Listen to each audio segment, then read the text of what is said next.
Sponsor an orphan, and you'll help support a vulnerable child to have the education they've always dreamed of, so they can build a brighter future. You'll be feeding a hungry stomach and a hungry mind with knowledge that will last them a lifetime. That's the power of an education. Sponsor an orphan now with Islamic Relief. Assalamu alaikum wa rahmatullahi wa barakatuh, everybody. This is Preacher Moss, the host of the SOS, the Shout Out Show. We're live back coming from hiatus. We hope that you guys had a great 2 weeks. We had a great 2 weeks. We had some organizational moves. We had some format changes. A big change today, and we want to make sure that we give a big shout out. Sister Sultana will not be with us today, and she will not be with us on Wednesdays, Monday and Wednesdays. She is pursuing Islamic education. She's learning Arabic with Sister Anissa Dewan, who acquired her Ibadah, her Islamic scholarship. That's a good way to put it. She's teaching Arabic, and so Sister Sultana is pursuing that, and she is pursuing that with all of our support, my support, and hopefully your support. She's here to, of course, steady the ship on Tuesday and Thursdays, but we want to give her a shout out, a congratulatory shout out to Sister Sultana for going out and pursuing that Islamic education. I am inspired, a little bit jealous. I know I need to get on my Arabic as well, but when she came to me, I was very, very happy for her. And I would encourage everyone, please, to make dua for Sister Sultana in her pursuit of learning Arabic, which is really a pursuit to be able to read the Quran and have a much more nuanced and robust understanding of the Quran and religious texts. As she, she's trying to expand her religious identity. And I am 100% in favor of that. Okay, brothers and sisters, I want to make sure that I get back on what I was doing. I made a mistake here, so please forgive me. I have to fix my banner. I actually erased the banner I was supposed to do. Let me see if I have it. I do not have it. Our topic today, brothers and sisters, is deniability, which is ignoring the crisis in Haiti right now. A lot of people are talking about Ukraine. A lot of people talking about these countries, and it's to the denial of what's happened to other countries. And before I even get started, I want to also make a shout out to Sister Janice Tuff out in Seattle. She's recovering from hip surgery. It's kind of gone a little left, a little sideways in her recovery. So if you guys don't mind, please, let's send a lot of prayers and du'as to Sister Janice Tuff for her recovery. She's just a wonderful sister, just does amazing things in the Seattle community. And we just want to make sure she knows that we have love for her, and we're rooting for her to have a strong recovery. Okay? Those are the things I want to get straight off the back. Talking about, if you will, the conversation about helping. There's a very, very, very savvy, and I want to say focused campaign to make sure everybody knows that somehow in the war between Ukraine and Russia, Ukraine is getting the raw deal. Ukraine is the lesser of the two in terms of arms, in terms of aggression and things like that. We understand that. But this is systematically two countries that were one country that are arguing over to territory. This is a very, very territorial argument. I will tell you why I'm talking about Haiti today. I'm talking about Haiti because no one is talking about Haiti. I was going through some paperwork, and I came across an article, and it talked about the healthcare situation in Haiti being compromised by the fact that physicians, when I say physicians, I'm talking about neurologists, nurses, gynecologists, cardiologists, they cannot do their job and serve the people because they're being kidnapped. Haiti has a kidnapping problem. It was up 41%. Now it's up to 85% kidnappings. And why I'm saying this is because it reflects the dire circumstances of that country.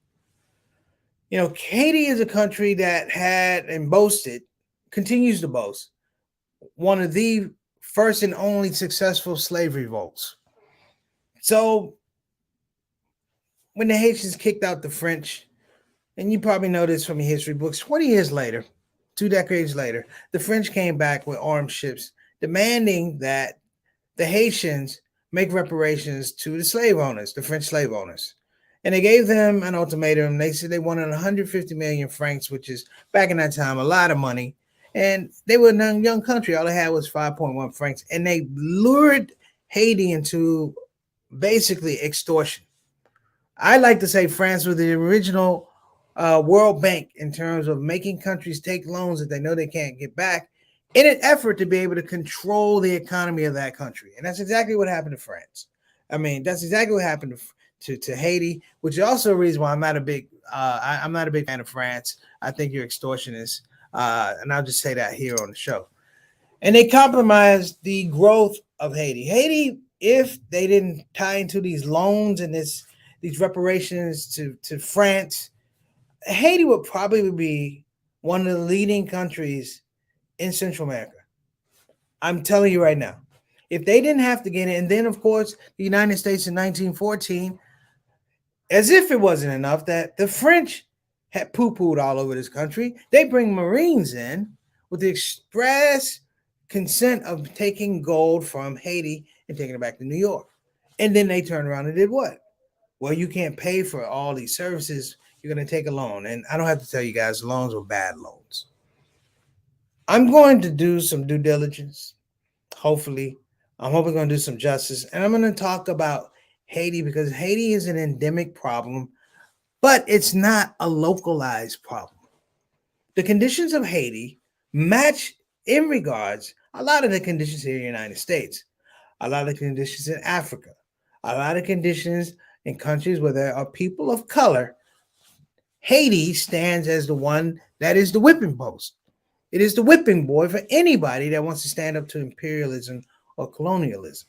All right, so stick tight. We're going to be right back talking about deniability, ignoring the crisis in Haiti. This is Preacher Moss on the SOS. Be right back.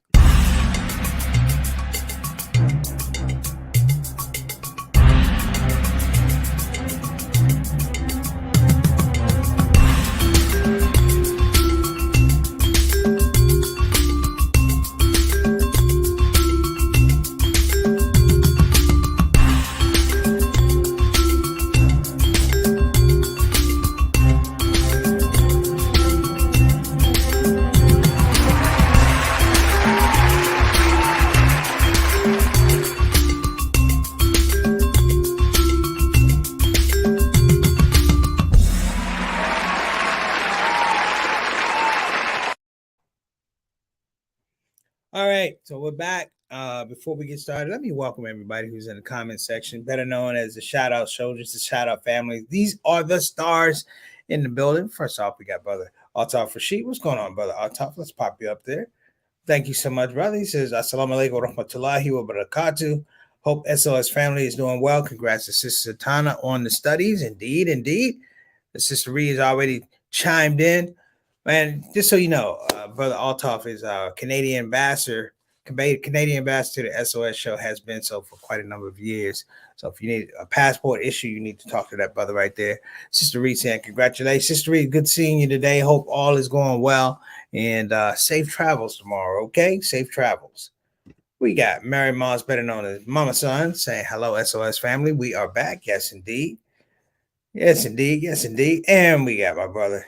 Let me just say, absolutely not good. Wasn't just all the Western powers at that time. And today, just France. You're right, Mark. 1914, the United States came in with the Marines, Port-au-Prince, and they did essentially the same thing to Haiti. But we're going to talk about it because there's some things that are missing. I'm going to show a little bit of something and to get the conversation started. But I just want to throw that out. All right. And Mark said just that. Mark's already into it. He said Haiti, Santo Domingo was the U.S. largest trading partner. He's true. This is true. And let me make sure I got everybody. All right. Thank you. Safe travels to me. I will be in the air. I'll be on location in Washington, D.C. tomorrow. All right. Thank you, Brother Mark. So let me tell you guys where this thing starts. Because Haiti has been this ongoing trauma. to the point where religious people talk about the trauma and the tragedy of Haiti in terms of theodicy. That somehow Haiti has earned divine suffering. This is how far and how crazy and psychotic this has been talking about this country. The people of Haiti suffer the psychoses and the aggression and the oppression of places like France. France was booted out of Haiti, and they came back and they said, "We want our." And let me share this with you. I can't talk about the mental psyche of these people that do these things. Okay, you can look at the suffering in the faces of children, the suffering in the faces of women, and you understand that this thing is almost a country that has been forgotten. I always save this. This is from 2010, and I saved this Newsweek. Obviously, I did. I saved this Newsweek because this is when they had the devastating earthquake. This is Haiti right here. Barack Obama, then President Barack Obama, wrote an article called "Why Haiti Matters." But before you get to why Haiti matters, look at, or just let me give this brief thing to you where they talk about Haiti, but they're not really worried about Haiti. A guy talks about there's a fault in Haiti.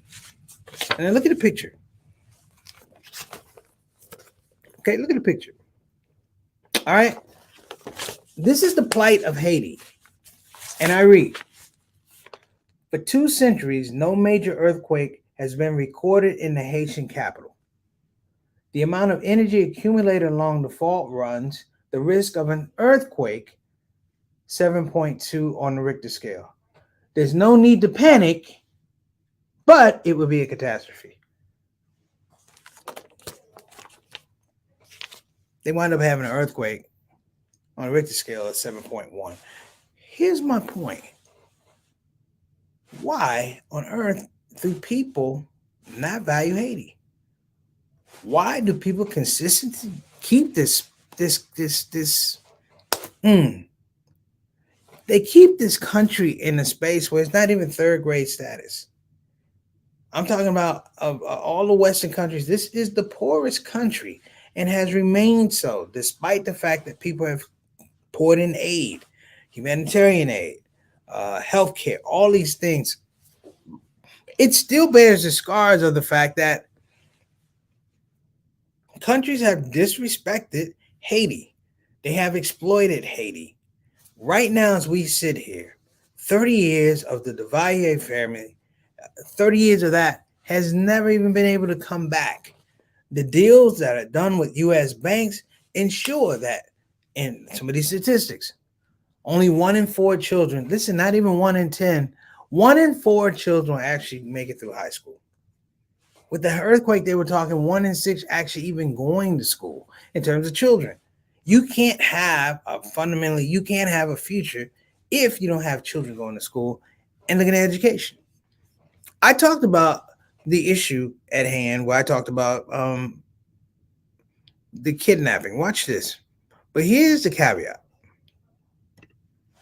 This is from over a year ago. Stay tuned. To the latest on the escalating situation in Haiti, chaos in the streets of Port-au-Prince. This as we learn more about the lives of the American hostages there being threatened. Marcus Moore is there for us this morning. Good morning, Marcus. Michael, good morning. We are now approaching a full 7 days since those 17 men, women, and children were kidnapped, and there's been no resolution. And right now, the conditions here on the ground in Haiti seem to be getting worse. This morning, the head of the 400 Mawozo gang, believed to be responsible for kidnapping 16 Americans, issuing an ominous threat, saying if he doesn't get what he wants, he will put a bullet in the head of the Americans. Wilson Joseph, the man you see in the blue suit, threatening to kill the American and Canadian hostages if he's not paid $17 million, $1 million per hostage. Joseph also threatening the chief of police and the prime minister, saying, quote, "I will make you guys cry blood." U.S. officials now investigating that video. This as instability in Haiti escalates. protesters setting tires on fire in Port-au-Prince, massive street signs being used as barriers to block the roads. Michigan pastor Ron Marks saying one of the families was part of his congregation, and he heard from them on a daily basis until the kidnapping.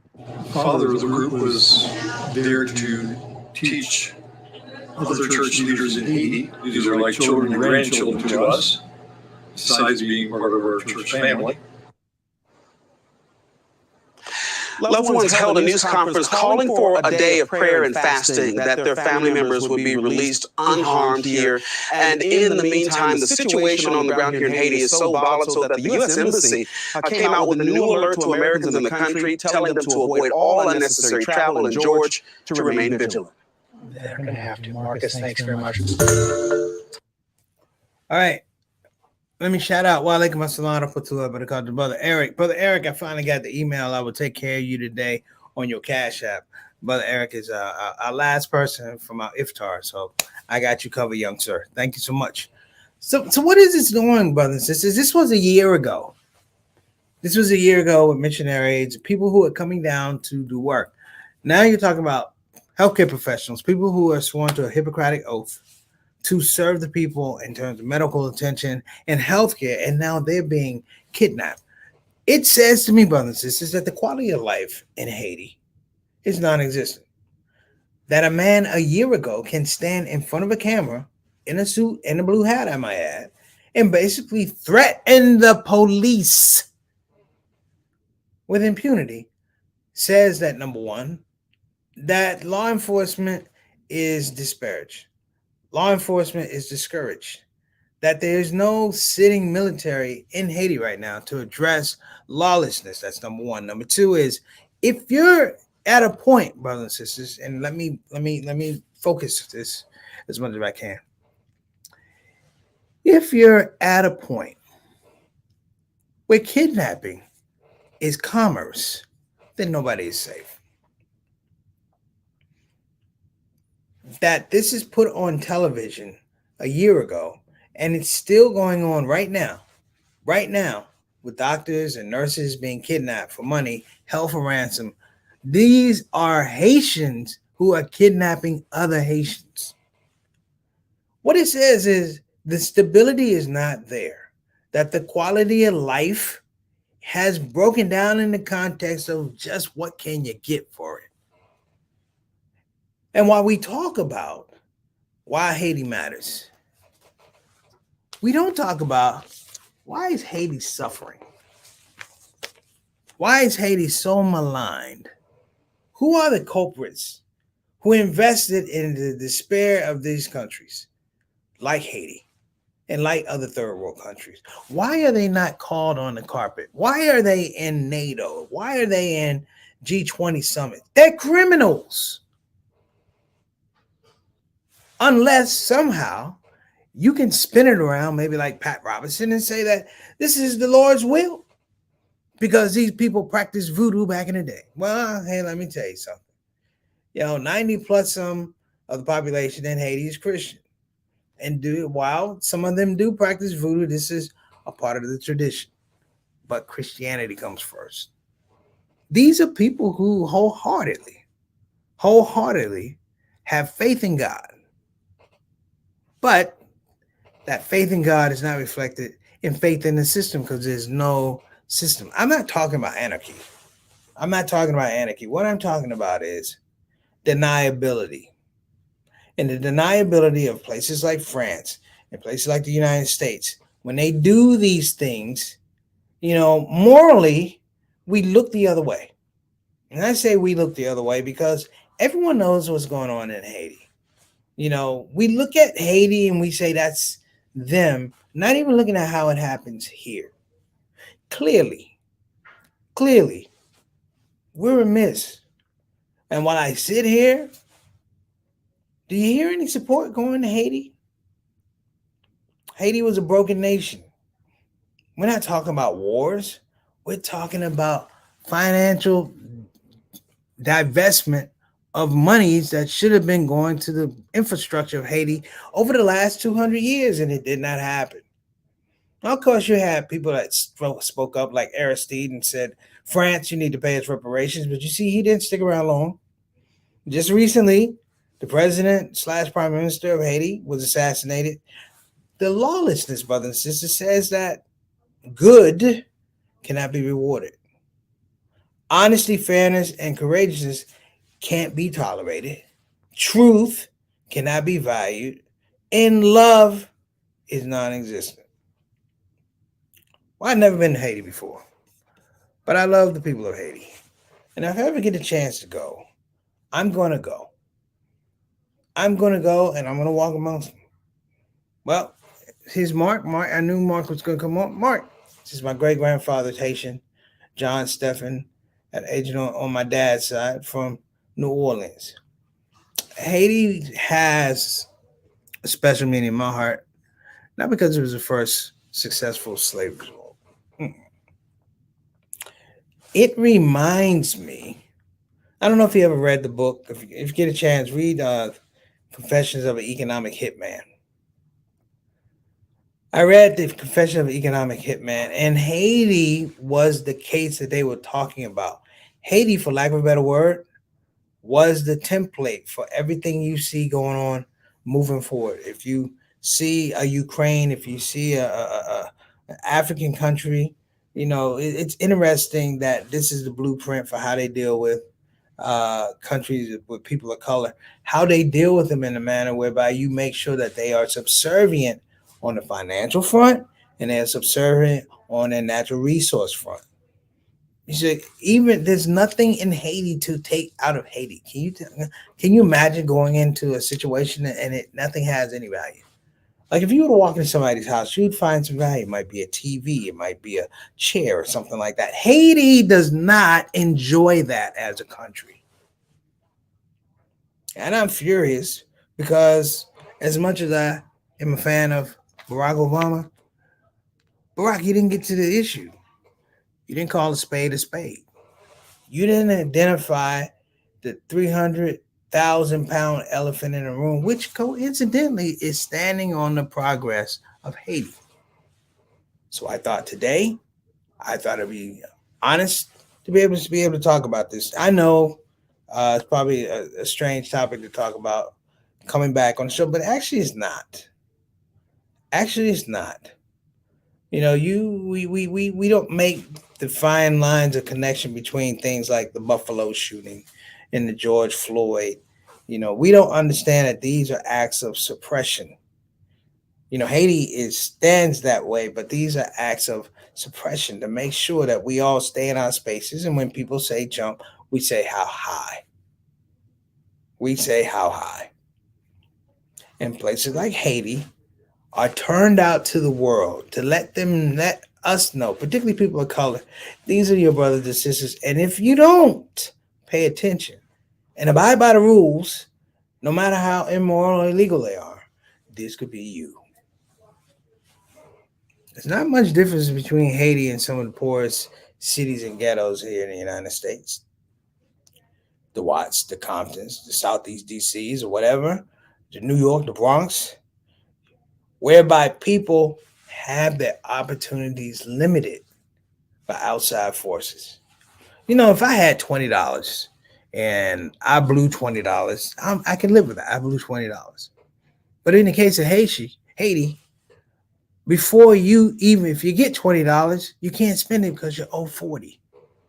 How do you have a country where the people that come after the ancestors have to pay the debts of the ancestors?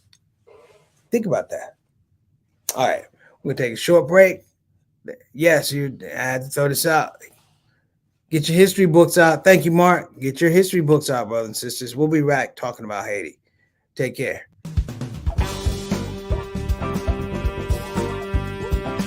Hey, babies. Welcome to Radio WCUC, Convenient Urgent Care, home of the smart patient. This is DJ What It Do. You know what time it is. It's the top of the hour, and the request lines are open. You know what you want to hear. I know what you want to hear. Operators are waiting.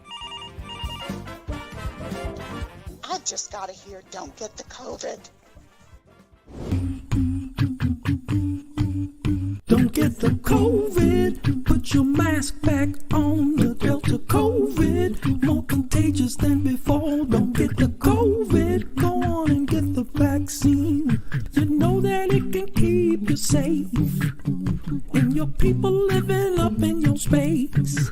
Don't get the COVID, you need to wash your hands. The Delta COVID is more deadly than before. Don't get the COVID, go on and get your vaccine. You know that it can keep you from dying. Don't leave your family all alone and crying.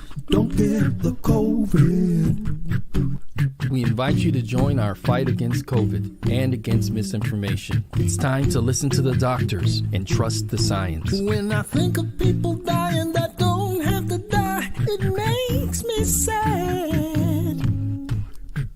Now's the time to be sober. Together we can make this thing over. Let's fight the COVID. Convenient urgent care, home of the smart patient. All right, we're back. So let me get to the wrap up about why I want to talk about Haiti.